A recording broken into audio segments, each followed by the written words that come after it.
ప్రకృతి వైపరీత్యాలు అన్నదాతలతో దోబూచులాడుతుంటాయి. దీంతో విత్తనం మొదలుకొని పంట చేతికందే వరకు భరోసా ఉండదు.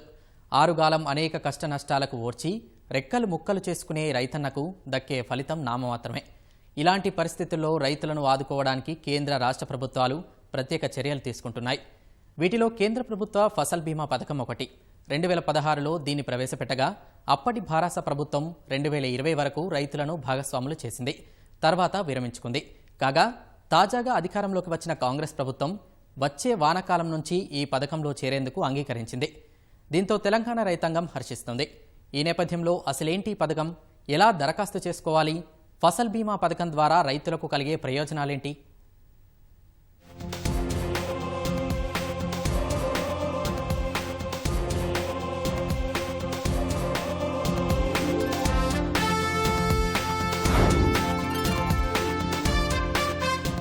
ప్రకృతి విపత్తులు, అతి భారీ వర్షాలు, కళ్ల ముందు కాసుల రూపంలో కనిపించే పంటంతా నీటిపాలైన పరిస్థితులు, ఆరుగాలం ఇంటిల్లిపాది శ్రమించి పండించిన పంటంతా నేలపాలైన సందర్భాలు, పెట్టుబడి మొత్తం తుడిచిపెట్టుకుపోతే రైతన్న పడే మనోవేదన వర్ణనాతీతం. ఈ క్రమంలో అప్పుల పాలయ్యేవారు కొందరైతే ఆత్మస్థైర్యం కోల్పోయి ఆత్మహత్యలు చేసుకునేవారు ఇంకొందరు. కాగా పంటకు బీమా లేకపోవడమే ఈ దుస్థితికి కారణంగా చెప్పుకోవచ్చు. ఇలాంటి పరిస్థితులు రాకూడదని, రైతులకు అండగా ఉండాలని కేంద్ర రాష్ట్ర ప్రభుత్వాలు పంట బీమా పథకాలు అమలు చేస్తున్నాయి. ఈ క్రమంలో 1985లో సమగ్ర పంటల బీమా పథకాన్ని కేంద్ర ప్రభుత్వం ప్రారంభించింది. ఆ తర్వాత కొన్ని మార్పులతో 1999, 2000 సంవత్సరంలో జాతీయ వ్యవసాయ బీమా పథకాన్ని అమలు చేశారు. అలాగే ఈ పథకాన్ని 2010, 2011లో మరోసారి సవరించి రైతులకు బీమా సౌకర్యాన్ని కేంద్ర ప్రభుత్వం కల్పించింది. అయితే 2014 ఎన్నికల్లో అధికారంలోకి వచ్చిన భాజపా ప్రభుత్వం కాలానికి అనుగుణంగా బీమా పథకాన్ని సులభతరం చేసింది. అందులో భాగంగా కేంద్ర ప్రభుత్వం 2016లో ప్రధానమంత్రి ఫసల్ బీమా యోజన పథకాన్ని అమలులోకి తీసుకొచ్చింది. భారతదేశంలో 60% కంటే ఎక్కువగా కుటుంబాలు వ్యవసాయం, దాని అనుబంధ రంగాలపైనే ఆధారపడి జీవిస్తున్నాయి. అందులో చిన్న సన్నకారు రైతులే ఎక్కువ. పైగా భారత వ్యవసాయాన్ని గ్యాబ్లిండ్ విత్ మాన్సూన్ అంటారు. ఇలాంటి పరిస్థితుల్లో సరైన బీమా పథకం దేశమంతా తీసుకురావాలంటే సవాల్గా ఉంటుంది. పైగా కేంద్ర రాష్ట్ర ప్రభుత్వాల సహకారంతో రైతులకు అందించే బీమా అంటే అది కత్తి మీద సాము లాంటిదే. అలాంటి ఒక పథకమే కేంద్ర ప్రభుత్వం తీసుకొచ్చిన ప్రధానమంత్రి ఫసల్ బీమా యోజన.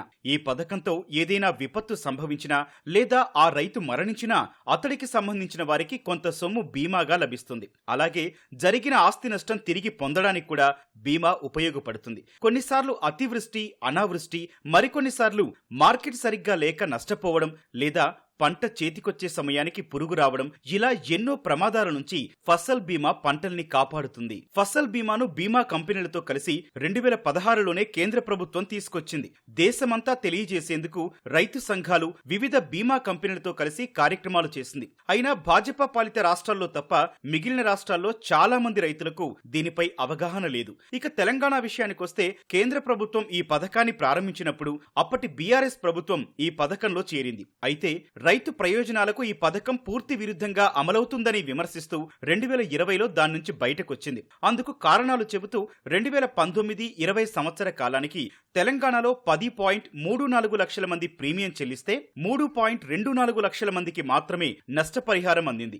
అది కూడా అరకొరగానే అంటూ నాటి భారత ప్రభుత్వం విమర్శించింది. అయితే వచ్చే వానాకాలం సీజన్ నుంచే ఫసల్ బీమా యోజన పథకాన్ని తెలంగాణలో అమలయ్యేలా కాంగ్రెస్ ప్రభుత్వం కసరత్తు చేస్తోంది. సీఎం రేవంత్ రెడ్డి ఆదేశాలతో ఇప్పటికే వ్యవసాయ శాఖ విధి విధానాలు రూపొందిస్తోంది. 16-17 కావచ్చు, 17-18 కావచ్చు, 19-20 కావచ్చు, ఈ 3 సంవత్సరాలు కూడా ప్రతి రైతుకు ఎకరానికి పత్తికైతే 10,000 నుంచి 12,000 రావడం జరిగింది. సోయాబీన్కి అయితే 9,000 రావడం జరిగింది.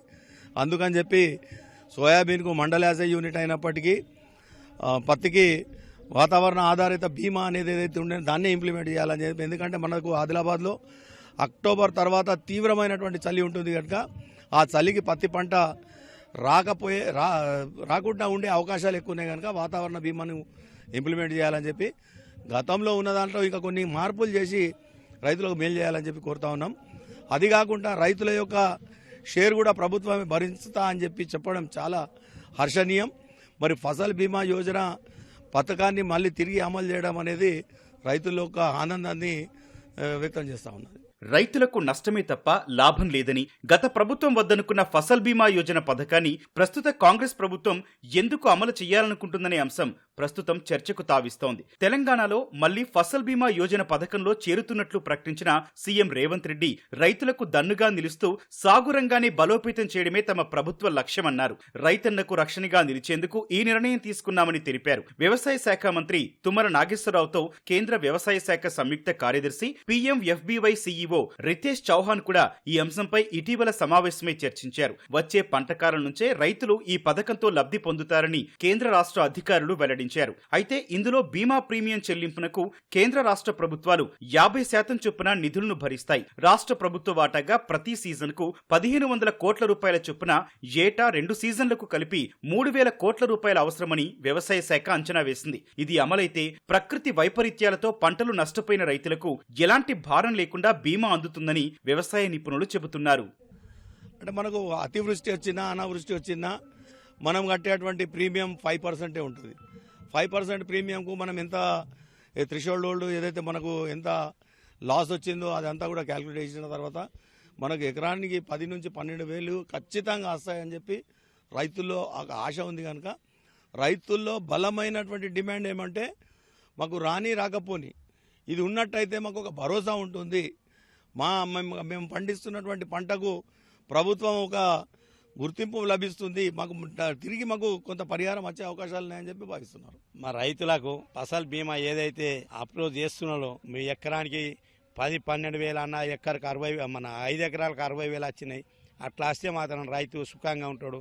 బ్యాంకుల ఇన్సూరెన్స్ కానీ ఏదైతే పంట బీమా ఇన్సూరెన్స్ కేంద్రంది కానీ రాష్ట్రంది కానీ కట్టుకొని వాళ్ళు చేస్తే రైతు మాత్రం ఇంకా కొంచెం ముంగాటికి పోతాడని కోరుకుంటూ మీ అందరికీ ధన్యవాదాలు. కేంద్ర రాష్ట్ర సహకారంతో రైతులకు భరోసానిచ్చే పథకం ఫసల్ బీమా యోజన.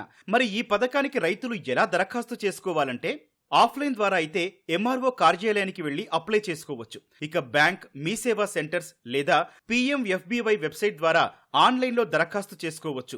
ప్రభుత్వ రంగ బ్యాంకులు, రీజనల్ రూరల్ బ్యాంకులు, కోఆపరేటివ్ బ్యాంకుల్లోనూ అప్లై చేసుకోవచ్చు. ఇలా కాకుండా మీరే ఇంట్లో ఉండి www.gov.in వెబ్సైట్ ద్వారా కూడా దరఖాస్తు చేసుకోవచ్చు. అందులోనే మన దరఖాస్తు స్టేటస్ కూడా తెలుసుకోవచ్చు. అయితే ఇలా దరఖాస్తు చేసుకున్న రైతుకు ఫసల్ బీమా యోజన ద్వారా పంటలకు పరిహారం ఎలా చెల్లిస్తారని చాలా మందికి సందేహాలున్నాయి. అయితే ఈ పథకంలో కేంద్ర రాష్ట్ర ప్రభుత్వాలు ఎలా భాగస్వామ్యం ఉందో బీమా కంపెనీలు కూడా ఉంటాయి. మీ సేవా కేంద్రాలు, MRO కార్యాలయం, బ్యాంకుల్లో ఇలా ఎక్కడ దరఖాస్తు చేసుకున్నా సరే రసీదుతో పాటు సంబంధిత బీమా కంపెనీ వివరాలు అందిస్తారు. లేదా www.pmfby.gov.in వెబ్సైట్లోనూ మీ రసీదు నెంబర్ ద్వారా తెలుసుకోవచ్చు. ఆ సంబంధిత బీమా కంపెనీని మీరే స్వయంగా సంప్రదించి మీ పంట నష్టం గురించి తెలియజేయొచ్చు. లేదా మీ గ్రామ VRO, వ్యవసాయ శాఖ అధికారులను సంప్రదించిన ఫలితం ఉంటుంది. మీరు ఫిర్యాదిచ్చిన వారం రోజుల్లోనే సంబంధిత బీమా కంపెనీ అధికారి వచ్చి అంచనా వేసి తగిన పరిహారాన్ని రైతులకు అందిస్తారు. ఫసల్ బీమా పథకం అనేది గ్రామ యూనిట్గా వాళ్ళు ఇన్సూరెన్స్ కంపెనీ వాళ్ళు తీసుకుంటున్నారు.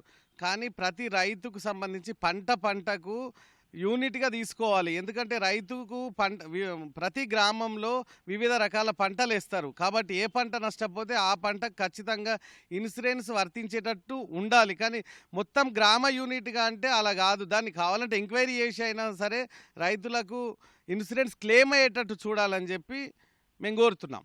పార్లమెంట్లో కానీ అసెంబ్లీలో కానీ చట్టాలు చేస్తుండ్రు కానీ వాటిని అమలు చేయట్లేదు. రైతుల ప్రతి ఒక్క రాజకీయ నాయకుడు వాళ్ళ ఎన్నికలప్పుడు రైతే రాజని కలిబొల్లి మాటలు చెప్పి అధికారంలోకి వస్తున్నారు.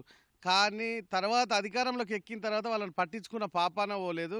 అట్లాగే ఇప్పుడు 2 సంవత్సరాల క్రితం అక్కడ ఢిల్లీ రైతాంగ పోరాటం మొన్న కూడా ఒక 2-3 నెలలుగా కూడా జరుగుతుంది. అక్కడ చాలామంది రైతులు 750 మంది పైన రైతులు చనిపోయినరు, అమరత్వం పొందినరు.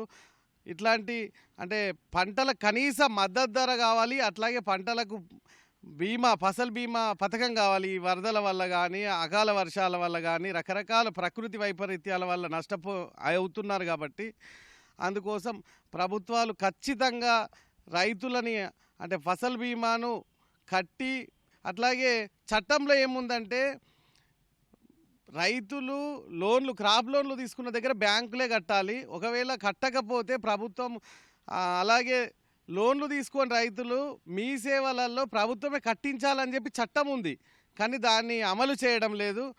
కావున ఖచ్చితంగా ఫసల్ బీమా పథకాన్ని రాష్ట్ర ప్రభుత్వాలు, కేంద్ర ప్రభుత్వాలు కలిపి ప్రజలకు, రైతులకు మేలయ్యే విధంగా ఆ ఫసల్ బీమా పథకాన్ని అమలు చేయాలని చెప్పి డిమాండ్ చేస్తాం. పంటల బీమాకు గతంతో పోలిస్తే ప్రీమియాలు పెరిగాయి. ప్రస్తుత వానాకాలం పంటలకు 2%, యాసంగి పంటలకు 1.5%, వాణిజ్య పంటలకు 5% ప్రీమియాన్ని బీమా సంస్థలు వసూలు చేస్తున్నాయి. పంట విత్తు నుంచి కోత వరకు ప్రకృతి విపత్తు కారణంగా ఏమైనా నష్టం వాటిల్లితే రైతుకు బీమా సొమ్ము జమ అవుతుంది. కౌలుదారులతో సహా రైతులందరూ ఈ పథకం కింద లబ్ధి పొందడానికి అర్హులే. రాష్ట్రమంతటా ఒకే బీమా విధానం కాకుండా నదీ పరివాహక ప్రాంతాలు, వర్షాధార పంటలు, సాగునీటి ఆధారిత పంట ప్రాంతాలను పరిగణలోకి తీసుకొని 7 జోన్లుగా అమలు చేయాలని వ్యవసాయ శాఖ సూచించింది.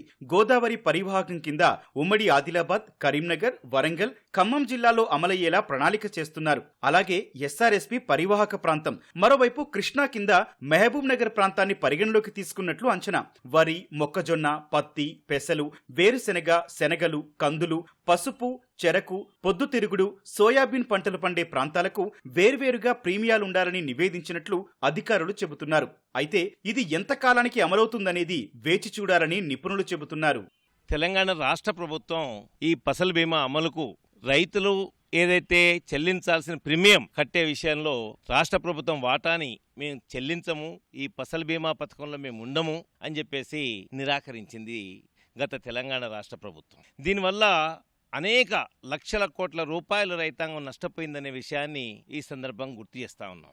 అదే ఫసల్ బీమా పథకంలో ఉంటే రైతు తన సర్వే నెంబర్లు గ్రామ యూనిట్గా దరఖాస్తులు చేసుకుని మా పెట్టుబడి ఉత్పత్తి ఖర్చు ఇంత అయింది, మా నష్టం ఇంత అయింది, ఆ ఫసల్ బీమా దాని కింద మేము మాకు నష్టపరిహారం ఇవ్వాలని కోరొచ్చు. ఆ హక్కుని ఇక్కడ కాలరాచి వేయబడిందని చెప్పేసి మేము చెప్పక తప్పట్లేదు. ఫసల్ బీమా పథకం కింద ఎక్కువ విస్తీర్ణం భూమి బీమా పరిధిలోకి రావాలంటే బ్యాంకుల నుంచి పంట రుణాల పంపిణీ కీలకం. అలాగే ప్రీమియం చెల్లించిన ఏడాది మొత్తం పంటలకు ఎలాంటి నష్టాలు జరగని పక్షంలో బీమా కంపెనీలు భారీగా లబ్ధి పొందుతాయి. ఇలాంటి పరిస్థితుల్లో ప్రీమియం మొత్తంలో కొంత ప్రభుత్వానికి తిరిగిచ్చే ప్రతిపాదన చేయాలని వ్యవసాయ శాఖ నివేదించింది. ఇది శుభ పరిణామం. అయితే దీనిపై ముందుగా కంపెనీలను ఒప్పించి తర్వాత పథకం అమలు చేయాల్సి ఉంటుంది. పరిహారం చెల్లింపులో జాప్యం ఉండకూడదు. పంట నష్టాలను నిర్ణయించేందుకు అనుసరించే విధానాలు మరింత హేతుబద్ధంగా ఉండాల్సిన అవసరం ఉంది. రకరకాల కారణాలతో రైతులను బీమా సంస్థలు విసిగిస్తున్నాయనే ఆరోపణలున్నాయి. వీటిని సరళీకరిస్తేనే అన్నదాతకు మేలు జరుగుతుందని వ్యవసాయ నిపుణుల అభిప్రాయం.